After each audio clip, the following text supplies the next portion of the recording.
Hi, everyone. Yeah, welcome to this presentation. For those who were on some of the morning presentations, hello again.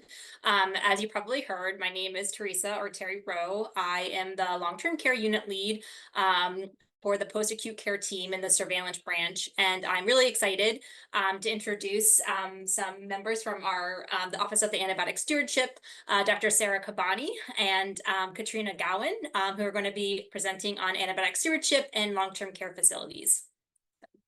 I'll hand it over to Dr. Kabbani. Thank you, Terry, and thank you, everyone. I'm thrilled to be that you all are with us today, and we're able to present again and talk to you about antibiotic stewardship. And grateful for our NHSN colleagues for inviting us to join you today. And my name is Sarah Kabbani. My background, I'm an infectious disease physician. I've been with CDC for over 7 years now, working on antibiotic stewardship overall, but specifically in long-term care. And I'm glad to be joined by on this presentation by both Terry and Katryna. We've been working together on this topic for years, and we're thrilled to join and talk to you about some of the work that we do. So I'll get started. Let me know if you can see. So as with all other speakers, I'm sure today we have no disclosures or financial relationships. So what we'll be talking to you in the next 20 to 25 minutes is talking a little bit on a high level about stewardship priorities in long-term care settings. But we're going to do that specifically within both the framework of the core elements of antibiotic stewardship, but also within the annual survey. As many of you here on this call are very familiar with the annual facility survey that you fill every year, we're going to try to present the core elements through the questions of the annual survey that you provide back to NHSN and to CDC yearly. And we're also going to report back to you some of these data that you share with us on what that looks like both in your state and nationally. So I will start with the why. Why are we talking about antibiotic use and antibiotic stewardship? Antibiotics are some of the most commonly used medications in long-term care, and we know that the resident population you serve is, you do provide a lot of care, including in treatment of infection and antibiotic use. 50 to 70% will be prescribed a course of antibiotic in a year, but we know there's opportunities for improvement. We know that there's an estimate between 40 to 75% may be inappropriate. And what we mean there, it's not that they shouldn't be getting the antibiotic, but there's opportunities for improvement. You could, whether it's in the selection of the drug, whether it's in the duration, there's plenty of opportunities where we can provide better care when it comes to treatment of infections and antibiotic prescribing. And why are we also talking about this? So antibiotic use, both necessary and unnecessary, can cause harm. Some of them are mild adverse events like nausea and abdominal pain and diarrhea. Some are more severe reactions. And in this vulnerable patient population, polypharmacy is also a really important consideration. So we need to make sure that residents are getting the treatment that they need. One study showed that 13% of adverse events were related to secondary antibiotic use in nursing homes. And another consideration also under the umbrella of adverse event is the potential for C. difficile infection. Most of the morbidity and mortality with this infection happens in older adults, specifically in long-term care residents. There was an interesting study that was done by our public health colleagues in Ontario, Canada, where they took an interesting approach where they looked at adverse events by facility, and they looked at low antibiotic use facility and high antibiotic use facilities. And they found that diarrhea, gastroenteritis, and C. difficile were more common among those facilities that had higher overall rates of antibiotic use. And with that, we talk about what's the solution and what are we doing to improve that? And the answer is antibiotic stewardship. And I know the majority of the audience are very familiar with this term, but I like keeping that definition because frequently we are accused that we're the antibiotic police and we want to take antibiotics away. But that's not what stewardship is. Stewardship is about improving the use and reducing adverse events. It's the emphasis about resident safety and high quality healthcare. And CMS, recognizing that, included antibiotic stewardship in their final ruling, requiring that all facilities have a stewardship program integrated within the infection prevention and control programs. And they highlighted two specific components: developing and implementing protocols to optimize the treatment of infections, and developing, promoting, and implementing a facility-wide system to monitor antibiotic use. And we're going to be talking a little bit more about that today.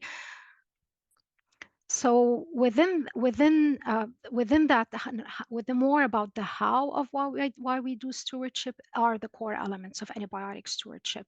And the core elements are a set of structural and procedural components of how do you structure a stewardship program at your facility. Initially, the core elements were developed back in 2014 for hospitals, but since they have been expanded for long-term care settings where they were adapted to the specific, challenges and opportunities for prescribing in these settings. And we will talk about all 7 core elements: leadership, commitment, accountability, expertise, action tracking, reporting, and education, as I said, within the framework of the facility survey. And with that, I'm going to hand it over to my colleague, Katryna Gouin. We've been working together on stewardship and long-term care for many years, and she will share some more with you. Go ahead, Katryna. Right. Thank you very much, Sarah. Hi, everyone. My name is Katryna Gouin, and it is an honor to be here with you all. Hopefully today I can share some helpful information on the antibiotic stewardship core elements that you will be able to bring back to your facilities. So for the next few slides, I'll be leading us through the core elements of antibiotic stewardship built for nursing homes, sharing examples of how they can be implemented and how they're captured on the NHSN long-term care annual survey. So our team at CDC uses NHSN long-term care facility annual survey to assess changes in the uptake of the core elements in nursing homes. So let's get to the first core element, which is leadership commitment. So it's very important that the leadership embraces a culture of improving nursing home antibiotic use. And this can be achieved through commitment posters or commitment letters that are signed by leadership, whether this is the ownership level, facility administrators, or at the national level, to really show their support of efforts to improve antimicrobial use. Furthermore, leadership can also embrace this culture of improving antibiotic use by reviewing antibiotic data and resistance data in regular quality improvement meetings. So these actions are reflected in 2 questions on the annual survey. Next slide, please. Having supportive leadership is not quite enough, though. We also need people who are going to lead the implementation of antibiotic stewardship programs. This is where the accountability core element comes into play. On the survey, we ask if there is an individual responsible for the impact of activities to improve use of antimicrobials in the facility and what their specific role is. Most commonly, when we've analyzed these data, we find that the individual leading stewardship programs is the director of nursing, infection preventionist, medical director, and consultant pharmacist.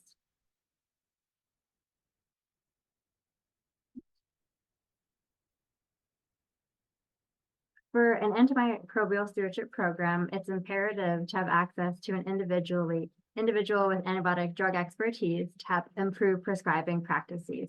On the survey, the examples of drug expertise are consultant pharmacists that are trained in antimicrobial stewardship, a stewardship team at the referral hospital, or an infectious disease consultant.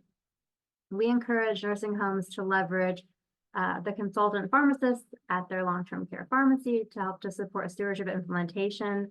And these consultant pharmacists are a great resource to help to review antibiotic courses, optimize treatment durations, interpret antibiotic use data, and ensure appropriate documentation that can comply with requirements. And our team has developed posters made for consultant pharmacists that are available on the CDC website and describe different infection and treatment scenarios in nursing homes. The next core element is action, and we'll break this down on the next couple of slides. So action refers to having facility-specific policies and practices to improve antibiotic use. And there are 4 specific questions that can fulfill the action core element that are asked on the annual survey. The first question highlights the importance of documentation of indication for antimicrobials in the medical record. When our team analyzed nursing home citations related to antibiotic stewardship implementation, inadequate or missing documentation for antibiotic initiation was the most common reason for nursing homes to receive a citation for antibiotic stewardship from the state surveyors during inspection. So you really want to emphasize document, document, document. Another important way facilities can implement action is by having treatment recommendations for common infections to assist with antimicrobial decision-making. And there are several great publicly available resources that we've linked below that can be adapted by your facility to best fit your needs.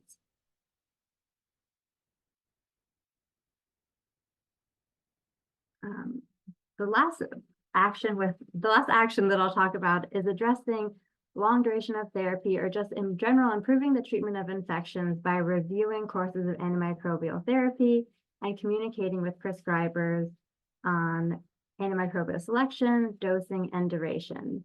This can even be done with courses that are started in the hospital and continued into the facility, because we know that the facility is also responsible for those courses that may be started in the hospital. Ultimately, this post-prescription review is important to ensure that the resident is receiving the optimal therapy. All right, moving on to tracking, which is one of my favorite core elements. So tracking, I'll start with a quote. Measurement is the first step that leads to control and eventually to improvement. If you can't measure something, you can't understand it. If you can't understand it, you can't control it. And if you can't control it, you can't improve it. So there are 4 survey questions that can be used to fulfill the tracking core element. In addition to tracking specific antibiotic orders or prescriptions or administrations, you can track adherence to clinical documentation in your facility. How well are the policies being followed? Is there adherence to our treatment recommendations? So tracking is broader than just tracking antibiotic use. And in yellow, we've highlighted the tracking specific parts of the questions, because some questions are twofold, where maybe they're you're fulfilling the action core element and the tracking core element. So you get counted for both of those. And on the next slide, we'll dive a little deeper into tracking. So monitoring and reviewing antibiotic use data is the critical first step for facilities to identify opportunities for improvement.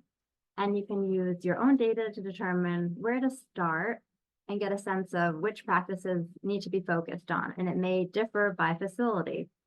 Tracking antibiotic use can also help to monitor practice changes. And the benefit is that you can demonstrate improvements in your prescribing to leadership by showing maybe you've decreased duration of courses or decreased days of therapy over time. So I definitely recognize that there are challenges for tracking and reporting antibiotic use in the nursing home.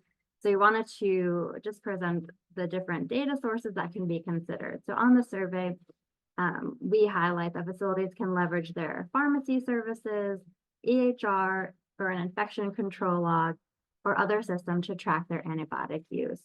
And we're specifically interested in capturing this information on the survey to best understand how facilities are tracking their antibiotic use, to inform how we can advance that process to track and report antibiotic use in the future.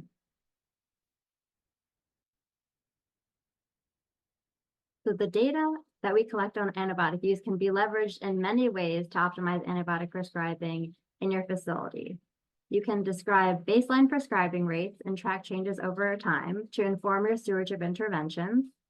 You can look at the rate of overall antibiotics or a specific antimicrobial of interest to assess the impact of an intervention that you've already started. For example, if you have an intervention to assess antibiotic initiation, you could look into how successful you are avoiding testing and treatment of asymptomatic bacteriuria. Facilities can also assess how long the residents are on an antibiotic by looking at antibiotic course duration. and determining how many of my courses are prolonged, how many are for prophylaxis, and is there anything we can do to optimize this? Antibiotic use measures can also be used to track progress in prescribing of certain classes that might be a target for improvement, such as fluoroquinolones or agents to treat infections such as C. diff, or using azithromycin for respiratory infections. It's truly unique to your facility and what action you want to take to improve prescribing. And finally, another important thing to consider is the site of that antibiotic initiation to allow your facility to tailor stewardship interventions by either engaging prescribers in your facility or perhaps the referring hospital. So now I have some interesting data to show you about our analysis of the NHSN annual survey. So we analyzed survey data from nearly 5,000 long-term care facilities submitting surveys for 2022 and found that 98% of facilities had access to an EHR, and the majority also had electronic medication orders or electronic medication administration records. However, less than a third of facilities reported using the EHR for tracking of antibiotic use. And we found that half of these facilities were actually tracking antibiotic use manually. In addition, a quarter of facilities use their pharmacy services to monitor antibiotic use. Thus, enhanced EHR implementation can improve quality of care and help to automate antibiotic use tracking, because we don't want you to have to do this always manually. We want you to leverage the resources that you have in your EHR to help make this process easier and more efficient, to greatly enhance the efficiency of monitoring antibiotic use. And so on that note, I will turn it over to Dr. Terry Rowe to describe NHSN's upcoming long-term care antibiotic use module. Thanks, Katryna. And just to, some of you may have heard some of this earlier as I presented several of these slides at the morning presentation. But just based on what we just heard about how facilities monitor and track antibiotic use, we put our heads together and thought it would be useful for facilities to have the option of reporting long-term care antibiotic use into NHSN.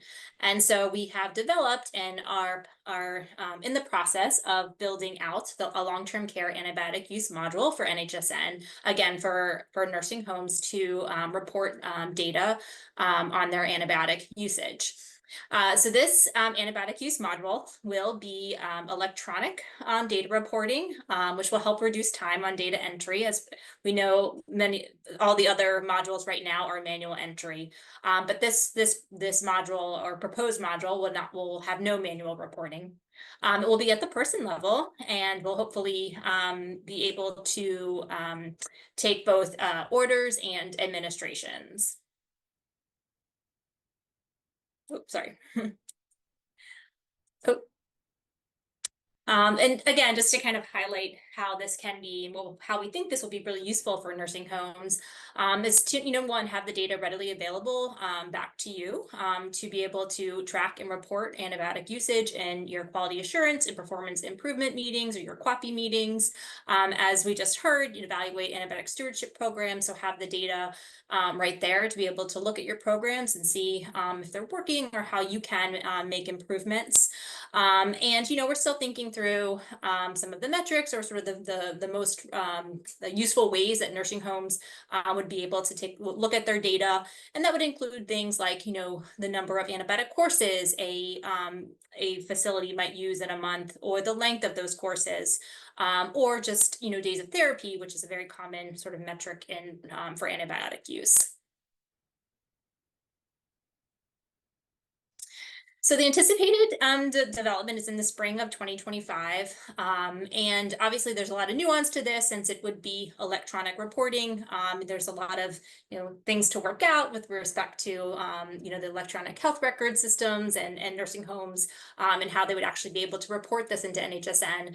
But we're really excited to get this started and to potentially have the option for nursing homes to report into NHSN in this way. We also anticipate having, a pilot phase, and then again, just sort of thinking about how to make this most useful to nursing homes. Would we develop, dashboards or things to sort of feed back to nursing homes to use for their programs? And I think this is really where you come in too. So if, you have ideas or thoughts, I think we'd all really, love to hear them about what would work best, in terms of what you would need, would want to see from your perspective. So up and coming, you'll hear more in the next, several months to year. So.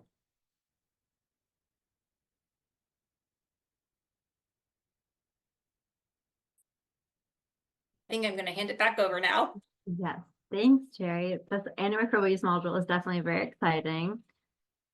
So we know that tracking is very important, but the other piece that goes hand in hand with tracking is reporting. We don't want to just track our antibiotic use data for the sake of tracking it. We want to be able to use these data for action and share it back to the people who can help to make a difference. So reporting can help to motivate staff and sustain practice changes. This can include providing feedback to prescribers on their prescribing practices or compliance with facility antibiotic use protocols. Provider-specific feedback and peer comparison has been shown to be an effective way to change prescribing behavior, which has mostly been demonstrated in the outpatient setting.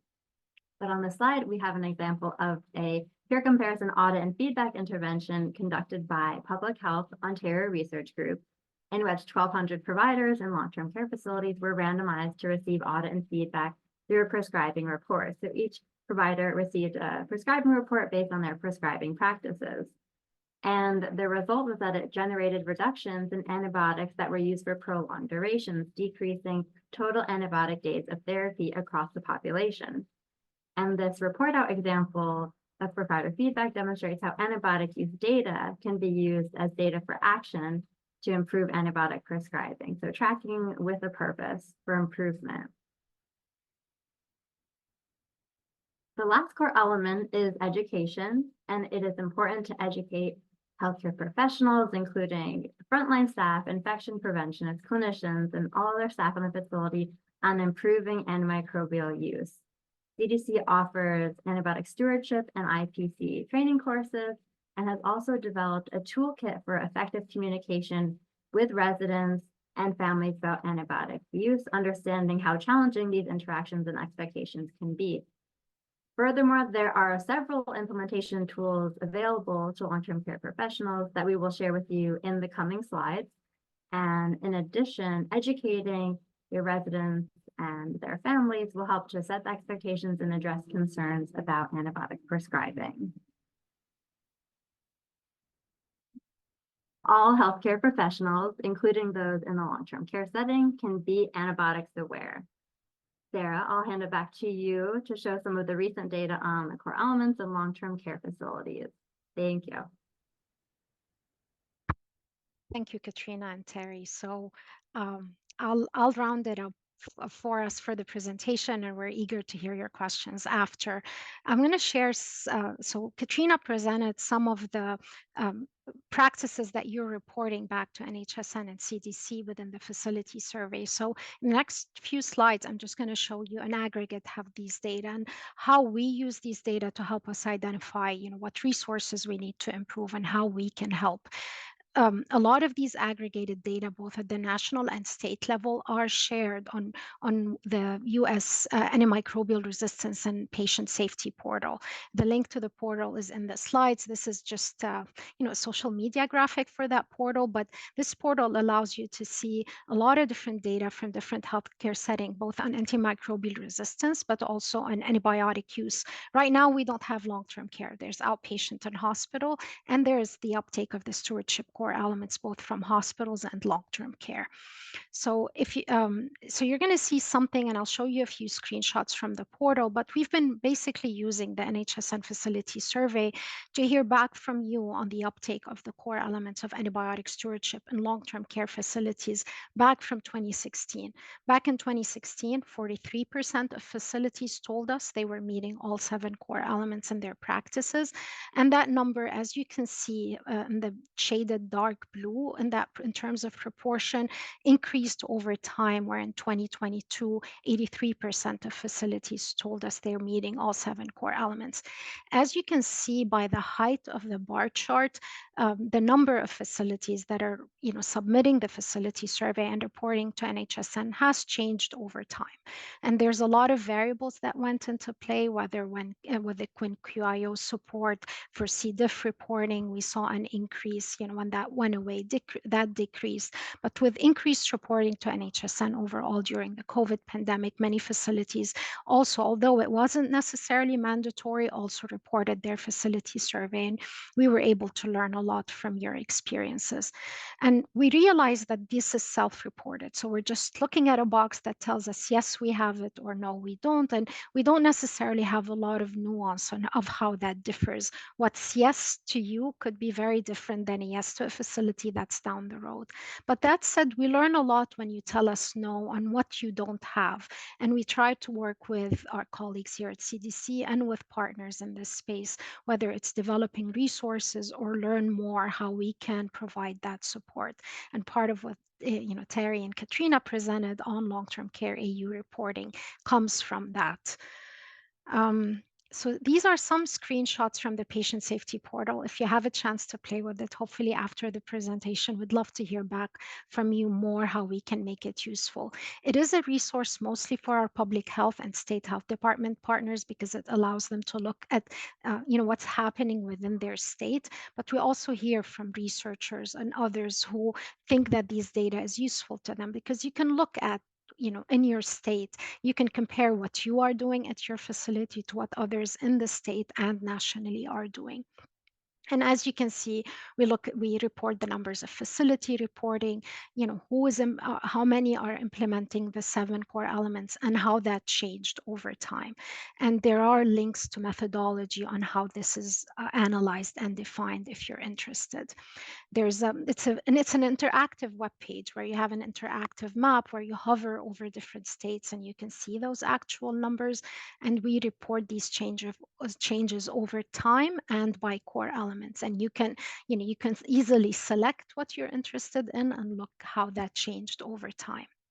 And it's a unique functionality in that portal is what's called the state profile, where we have an example here for Georgia, where all the data, the resistance data, the AU and stewardship data is all in one page, where that state can see itself what it's doing, but also compare against the national average of what others are doing. So we're open to your feedback, and any way you can think we can improve the functionality of that platform, we'd love to hear from you. And Katryna mentioned some of the trainings we had. Unfortunately, I know we only have 25 minutes, so we're not going to be able to go in detail over stewardship practices and implementation. And I think any one of the core elements we can spend an hour discussing.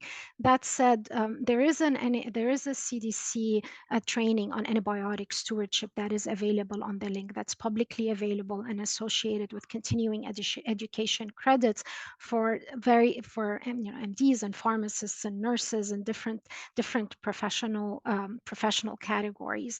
Although some aspects of this course is dedicated to the outpatient settings, but many of the modules apply across the board. The first 3 modules is a basic introduction of antimicrobial resistance, antibiotic stewardship. The first 3 slides we talked about, sort of an expanded version of that.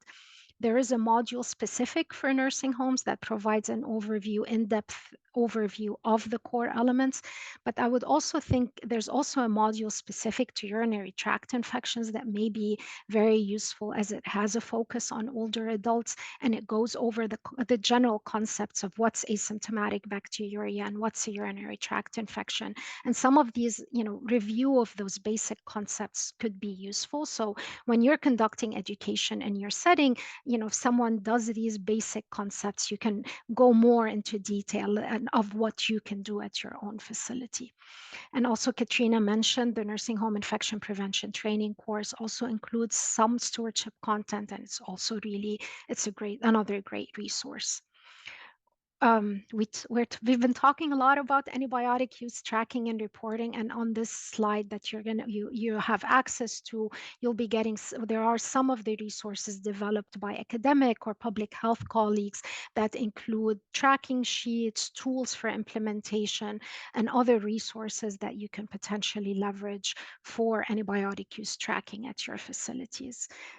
Until we have the NHSN modules, I think these are great, but hopefully once we do, we hope that's going to be a great resource for you. So we've reviewed over the last, I want to say 25 minutes, that antibiotic stewardship is a set of those commitments and actions that improve antibiotic use and reduce adverse events. And we provided an overview of those practices within your facility survey. So next time you fill the survey for next year, we hope you remember some of what we've discussed today. And if you have any questions, if you think the wording of those questions can be improved to assess your practices better, again, we'd love to hear from you as we think of updating and optimizing this over the years. And with that, mark your calendars. If US Antibiotic Awareness Week is in November, it's an annual observance that we have on improving antibiotic use. And we, in your local health departments and CDC with partners, we have a lot of engagement and educational content and social media engagement around improving antibiotic use. So we'd love if you participate with us in any way and tell us what you're doing and how you're working on improving antibiotic use with your facility. And with that, I'm going to invite Katryna and Terry back to come on back on camera. I love all these emojis. I know these remote presentations can be challenging, and but this is heartwarming. Thank you so much. And we're very grateful. I know how busy every single one of you is, and for you to take time of your busy day to be here with us is we're immensely grateful. Thank you. You do all the I hard feel like work. this is the most heart emojis I've seen. This is awesome. Okay, I'm happy. We are happy in stewardship to take credit for that. But we're grateful for our NHSN colleagues, and as I said, you all do the hard work, and we're grateful to be able to support you. Thank you.